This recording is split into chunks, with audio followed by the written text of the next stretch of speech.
पुढं सर हां बोल. माझे नाव अद्वै सागर सर. अध्यक्ष भाषे पूज्य गुणवर्ग आणि इथे जमलेल्या माझ्या छोट्या मोठ्या बालमित्रांनो, आज मी काय तुम्हाला 4 शब्द सांगणार आहे. हे तुम्ही शांतचित्त ऐकून घ्या. अशी माझी नंबर आहे.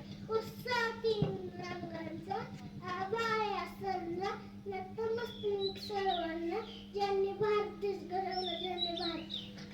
आज आहे 26 जानेवारी 1949 रोजी आपल्या देशाने ही राज्यघटना स्वीकारली. डॉक्टर बाबासाहेब आंबेडकरांनी ही राज्यघटना तयार केली.